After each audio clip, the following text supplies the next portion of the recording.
Guys, it's Jen from Aura Face and Body, and as you might be able to tell, I'm not at the Aura studio this morning. I'm actually at home. I'm getting ready to put on my makeup before I go into Aura, so I wanted to show you some tips and the right way to put on your mineral foundation so it looks perfect. So I'm going to start by pulling my hair out of my face. Now, while I'm doing this, one of the most important things for good foundation coverage is what you do to your skin before you put on your foundation. So you want to make sure to cleanse and tone your skin, and then use your moisturizer.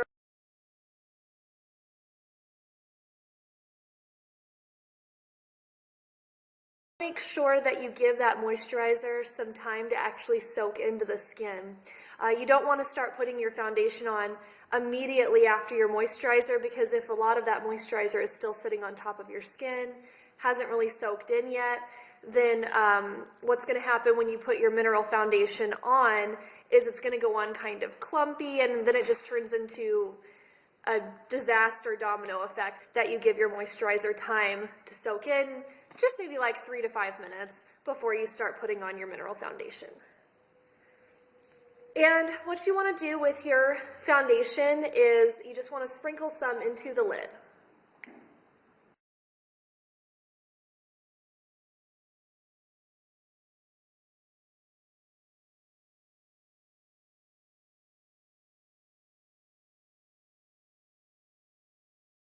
The biggest mistakes women make when they're putting on their mineral foundation is they start by putting on too much at one time.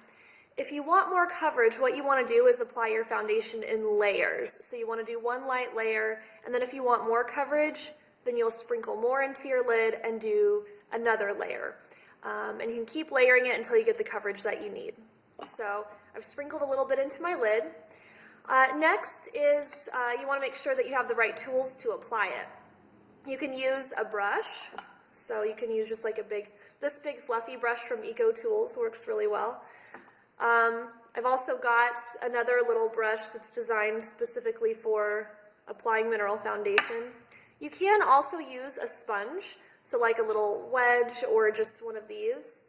And if you're using a sponge, it's important that you don't rub so much as you just kind of want to pat it on in almost like little fan-shaped motions. But today I'm going to use this brush. So I'm going to swirl it in the powder on my lid, get it all collected, and then you want to check your brush to make sure you don't see a lot of foundation sitting on the ends of it. Alright, so you can see how I kind of worked all of that into the brush, and then you just tap it a few times to get off any excess. Now when you're doing your foundation, you want to start from the outside and work in. A little bit different than when you're using liquid foundation. You tend to want to start from the inside right around the middle of your face and work out.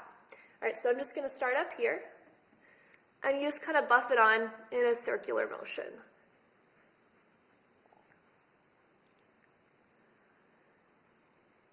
Make sure you get your eyelid and under your eyes.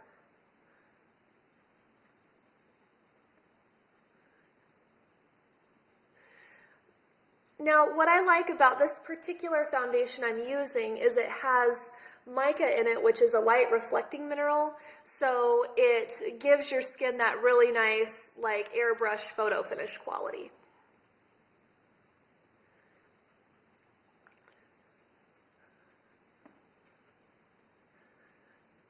Alright, blend nicely.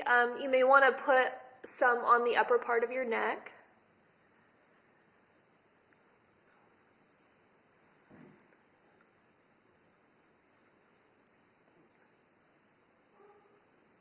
Okay, so I feel like that looks good.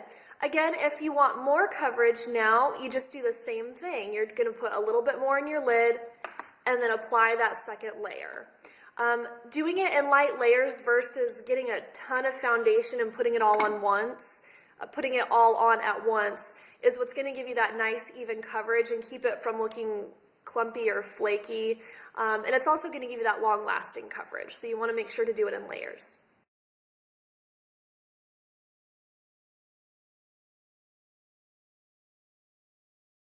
Another option, if you have certain areas on your skin where you want a little bit more coverage, for most women that's going to be right around the middle of the face.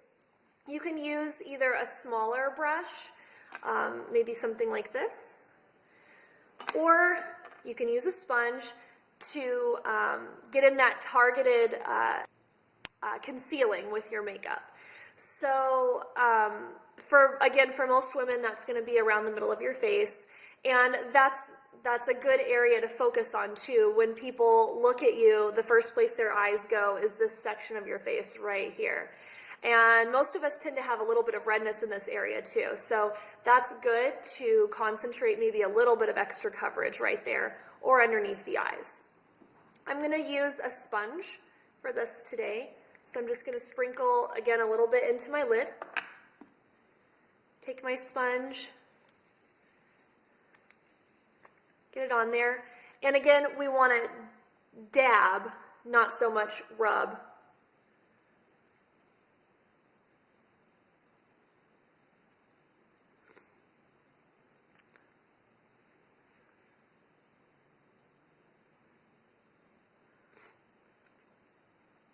All right, lovely. And again, if I want a little bit more coverage, now I can go in and do a second layer. It's just so important that you don't load your sponge or your brush up with too much at one time.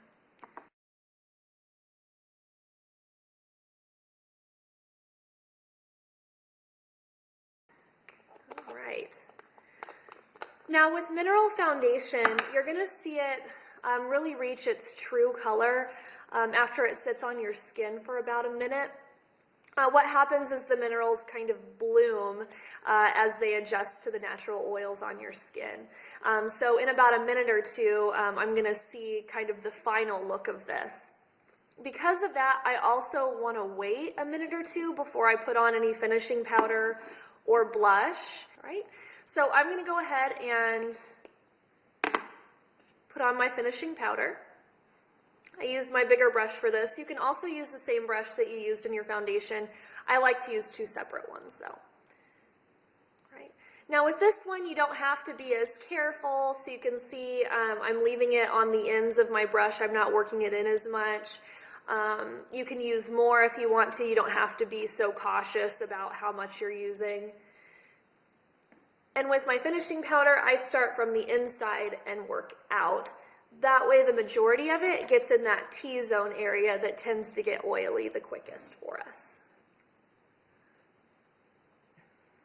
All right, great. So my last step will be blush, and then I'm about ready to go out the door. I'm going to take my mineral foundation and my sponge with me. This is the easiest way to do touch-ups in whatever areas you need to throughout the day. If you have any questions, you can send them to jen@aurafaceandbody.com, or you can post them on our Facebook page, and we'll see you next time. Thanks.